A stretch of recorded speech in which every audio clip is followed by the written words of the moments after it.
Welcome to Badminton Unlimited, your weekly access to badminton and beyond. This week, we speak to BWF Secretary-General Thomas Lund as he gives us an overview of the badminton competition at the recently concluded Rio Olympics. And we look at how the Singapore International Series is helping budding shuttlers in the region. The Olympic Games represent the pinnacle of sporting achievement. Every 4 years, the best and the brightest athletes from across the globe seek a place in history and leave us with memories of amazing athletic skill, inspirational displays of courage, and outstanding acts of sportsmanship. Rio 2016 marked badminton's 7th appearance at the Games, and it turned out to be historic as the sport witnessed its most open competition ever. It was a great Olympic tournament we had in Rio, really. Lots of exciting matches from day one, really, and actually ended up in a total climax with, great matches. Some of the best I've ever seen, I have to say, and I think I've seen a few matches in my life, but these were really exciting and top quality matches from the best players in the world. China's sustained domination of badminton was under threat in Brazil. The powerhouse had won 5 titles in London 4 years ago, but there was no repeat of their sweep in Rio.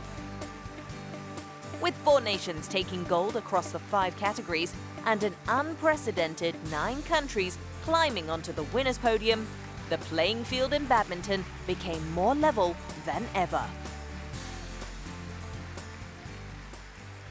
I think we have to be fair and say that China still have a pretty big presence in our sport. But having said that, suddenly 9 countries taking medals is an incredible thing for badminton, which really shows that more and more nations get closer and closer to the other top nations that fight for the medals. So there was actually more countries this time than ever before that had the potential, and 9 taking medals is a really good thing for badminton, which means that the spread of badminton is becoming bigger. More and more countries is taking part in the top of the game. Badminton also welcomed new winners when Japan and Spain claimed gold for the first time, while India won their first silver. Women's doubles pair Misaki Matsutomo and Ayaka Takahashi and Carolina Marin and PV Sindhu in the women's singles set new benchmarks for their countries. And we also hope that for the future in these countries that badminton will grow in status. People have surely noticed these incredible players. The Olympics is something that everybody watches, everybody follows the Olympics. In that a lot of youngsters, a lot of people will, look at this sport and maybe try it out and then get more into the sport. So it does have a magic power in many ways. Rio saw 172 players from 46 countries take part. And the on-court action was nothing short of compelling, as badminton's Olympians showcased the sport at the highest level.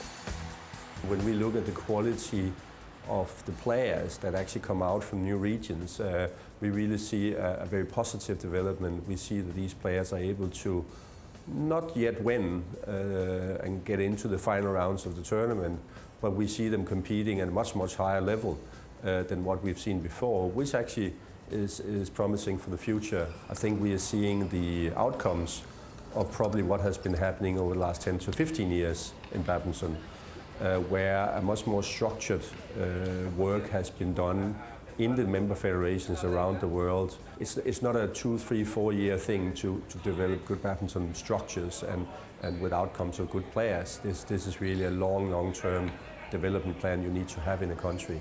And lots of countries have now had that for a number of years, and that's surely paying off now with lots of good players at a really high competitive level. The success of badminton at the Rio Olympics has given the sport a major boost globally, and the various governing bodies are keen to build on the interest and awareness created during the Games. I don't think it's enough just to think that now we've been at the Olympics and there's been success in the country, that then everything is great and will be blossoming for the future. I think there's a lot of hard work that needs to now go in to growing badminton and actually keeping people engaged, entertained.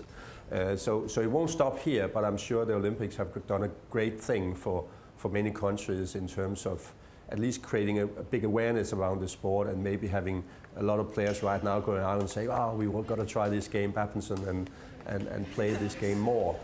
As the international federation, with the national federations, with all the people involved around the world in badminton, to really hold on to these people that have now hopefully, seen the light and wants to come into badminton. The governing body's commitment to growing the sport worldwide includes all platforms. The sport was recently included on the newly launched Olympic Channel. Fans can now watch their favorite badminton matches at their convenience through live coverage of events, which includes the World Superseries, Grand Prix Gold, and Grand Prix level tournaments. We think that's a good way of reaching out to not only our existing audiences, but also new audiences beyond the core countries, the core demographics that we usually reach out to. There's no doubt that the Olympics as an organization, as a movement, and especially then the Olympic Games as a big sport event, reaches out to different types of audiences than the traditional audiences. And by cooperating with the Olympic Channel, we hope to get materials out to other parts of the world where we maybe with our own channels have bigger difficulties reaching out or getting them attracted to our channel. Hopefully the Olympic Channel will attract them. The curtains may have fallen on sport's biggest extravaganza, but the passion and dreams of athletes carry on as they continue their pursuit of getting higher, faster, and stronger.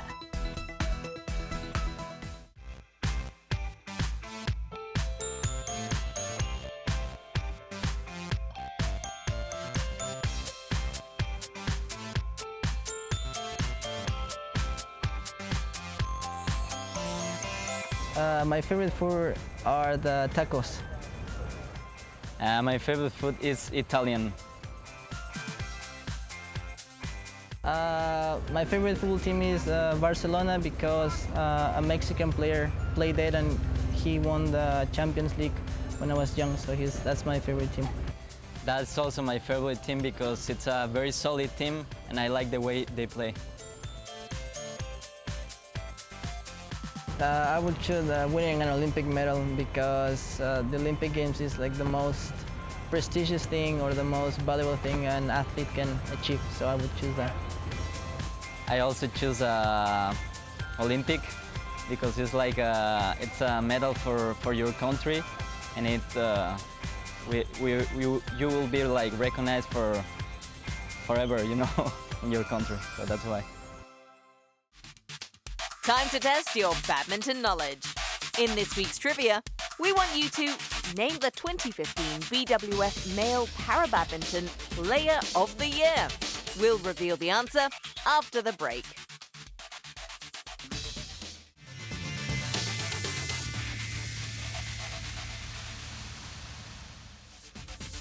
When we return, we're in the Lion City to report on the Singapore International Series.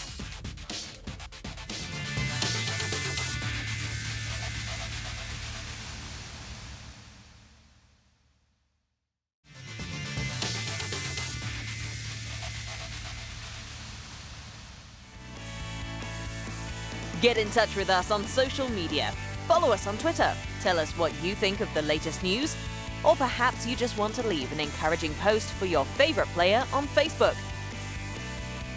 If you've got any comments or photos to share, do get connected with us on these social media platforms.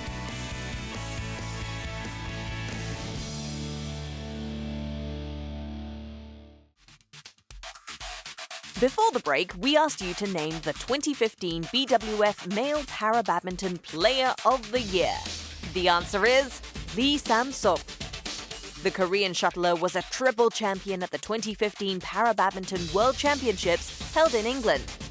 Lee dominated the wheelchair competition, capturing gold in men's singles, men's doubles, and mixed doubles.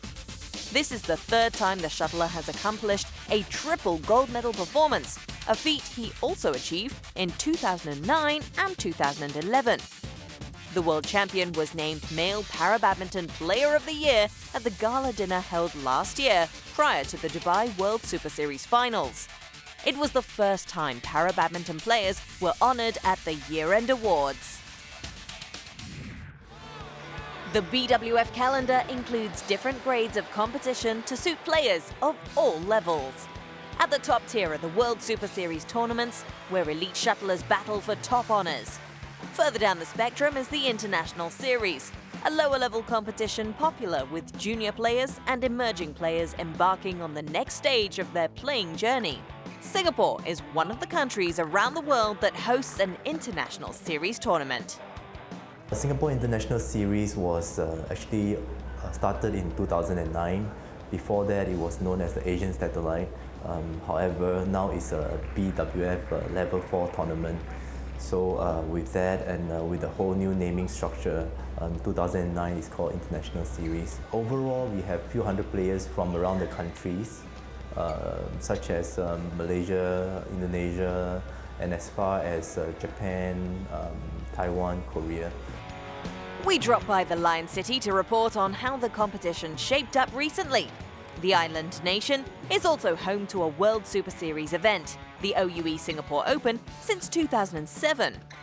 With such a wealth of administrative experience in its ranks, the national body for the sport has been well on top of their game, putting the annual International Series tournament together. We have been organizing this tournament since many years ago. So our staff and my colleagues are very experienced in organizing it. Obviously, it is on a smaller scale as compared to Singapore Open. We are able to do everything in-house. So the cost obviously is a bit lower, and that's in line with the level of the tournament. So in terms of the challenge, I think it's okay. I think we manage it pretty well. The Singapore Badminton Hall has been a proud venue of the competition over the years. But with the competition getting more popular, there are thoughts of moving to a bigger venue. This venue, I think there's a limitation with regards to how many seats are available for people to sit down. So you do see people spilling out on the corridor and all that, trying to have a glimpse of the event. Hopefully next time we are able to have it at a venue where we can have more seats for people to watch. However, we have a lot of, I think, success holding the event here, and I think for the time being we will have it here. The Singapore International Series also plays a vital role in bringing through the country's budding shuttlers. With that in mind, administrators aren't too keen to push for a level upgrade just yet. If we were to find the resources and the investment to upgrade it to the next Grand Prix, for example, there is a possibility that our up-and-coming players, our younger players, are not able to participate because not all our players have ranking points, and in order to play in a Grand Prix GP event, you need certain minimum ranking points. So this event is mainly more for our younger players to have international exposure. Through this event, we can really see our up-and-coming players, are they really at the standard where we want them to be, or are they lagging behind? Because if we just compare the players that we have in Singapore, I think the pool is quite small.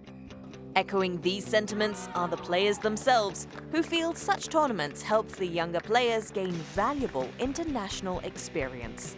With this competition, Singapore International Series, so all the young badminton players will join, and then will help to promote them, and it's a chance for them to compete with international players. So they come and support, they watch the senior player play here, they will get motivated. Yeah, I've always looked forward to play in the Singapore International Series because firstly it's our home ground, so I get to play in front of my family and friends. There are many good players in this tournament, and most of them are also from the ASEAN region. And so being able to play with all these players will allow me to see how far I've improved since previous tournaments. Players from neighbouring nations are also just as appreciative of the opportunities this tournament offers for their development.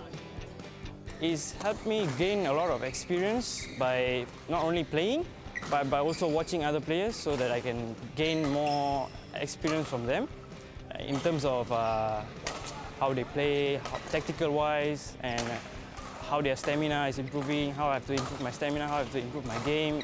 Lebih sulit ya mungkin karena It's tougher here because the players come from many countries.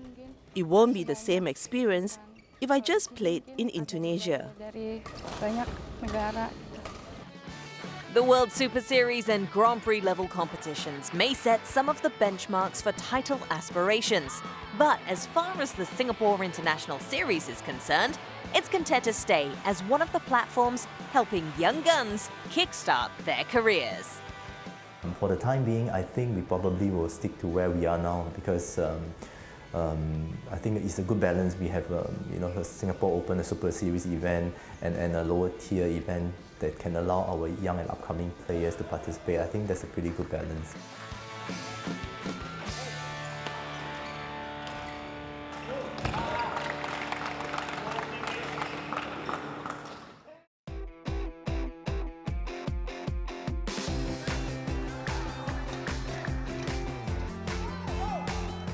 Yeah, as a kid I always had a lot of energy, and badminton allowed me to really tire myself out and jump around and dive and play smashes and whatever. So it was really exciting for me to play this sport. I also tried many other things. I did football, tennis, table tennis, water polo, even some judo. Finally I picked up badminton and I never stopped since.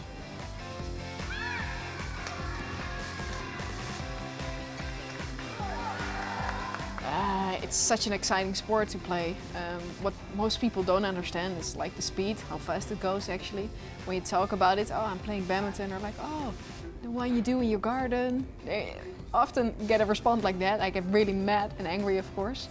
But yeah, it's just such an exciting sport. The speed we can produce with it, you have to be athletic, like everything is inside it. So yeah, that kept me going actually.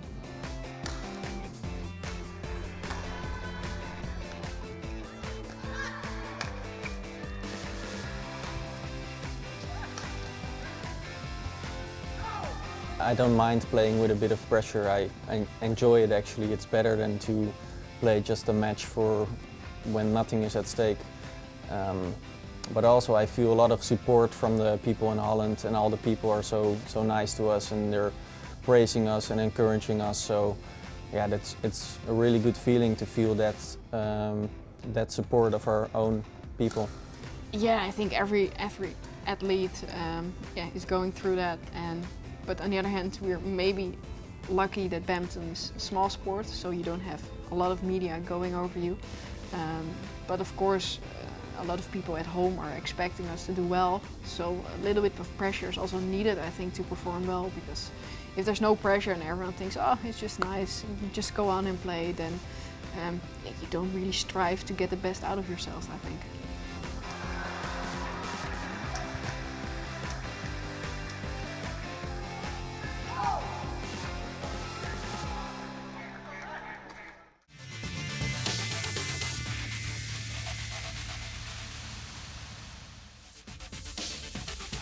When we return, we find out more about Ravens KG, a badminton club in Serbia helping nurture the nation's budding shuttlers.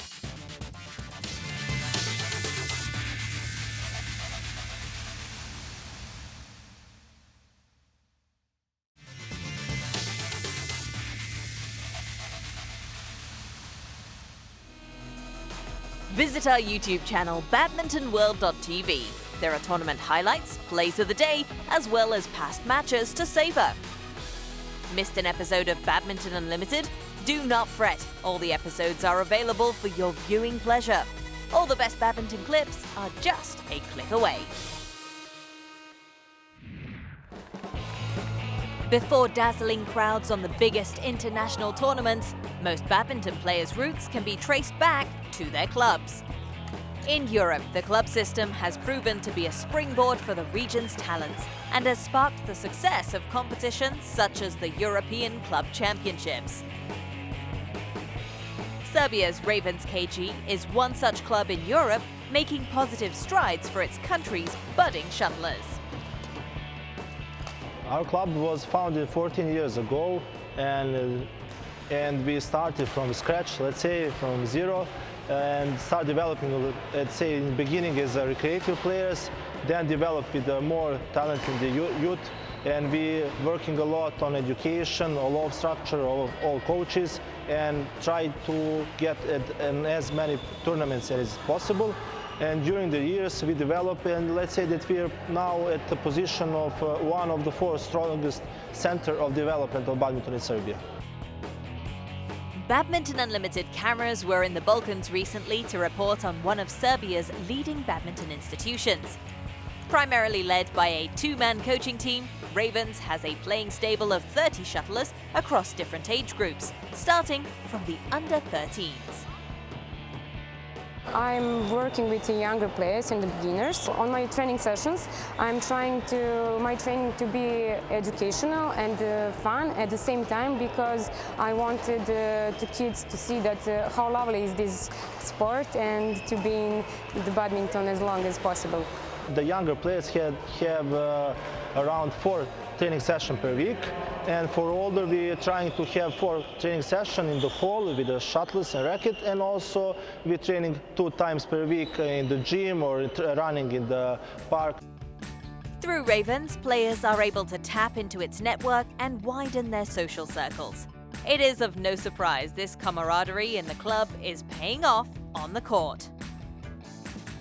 This is a special club. I made a lot of friends in here, so I learned how to play badminton, and I think that's the most important. The Ravens is one of the best clubs in Serbia, and I have many friends in club, and I'm so excited to be in the Ravens. Last tournament, international tournament, Serbian Youth International in Novi Sad, where we won 2 golden medals. And it was great because our kids won medals under 13 in a huge competition with 15 countries from all Europe, so it was a great achievement for our players.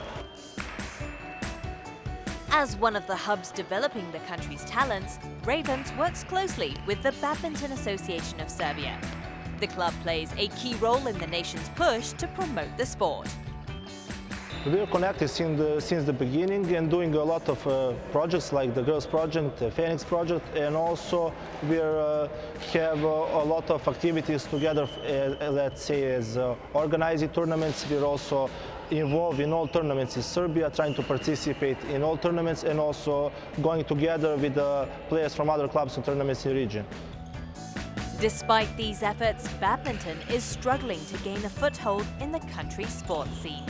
Ravens is convinced that with more media attention, there will be an increase in the uptake of the game, which will eventually see badminton flourish. Badminton in Serbia is still developing the sport. We are trying very hard to popularize it in Serbia, but members in our club is increasing. But I must say that it's very difficult to attract the attention of young people, because there is a more popular sports like volleyball, basketball, and the other sports. We need a big mass media support and media reporting about our events and tournaments and all activities like this. We have quality, but we have to share that with the audience, and also we have to, as I said already, to teach and involve as many people as possible to get as many coaches and to share the knowledge to each other. No matter the obstacles, these challenges haven't stopped Ravens KG from working hard to realize their ambitions. Because great things can only happen when you dream big. The biggest dream of all is to compete in Olympics, next Olympics in Japan, and we hope that some of our players would have that honor. Also, we are trying and doing hard every day, train kids and try to focus them on badminton, to stay in badminton, to have good company and to be good people also. And after that, you know, to be a role model to their generation and to share the word about badminton. My ambition is to be first on Balkan Championship, on European Championships, and maybe on World Championship.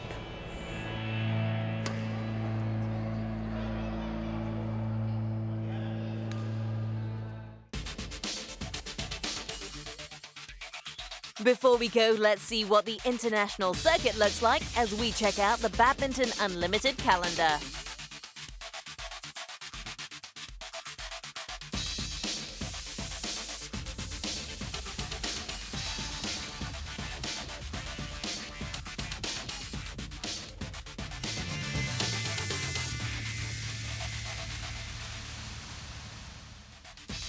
Next week on Badminton Unlimited, we spend the day with Singapore's aspiring men's doubles pair, Loh Kian Hian and Terry He. And we report on the Balkan Under-15 Championships held in Novi Sad, Serbia. See you next week!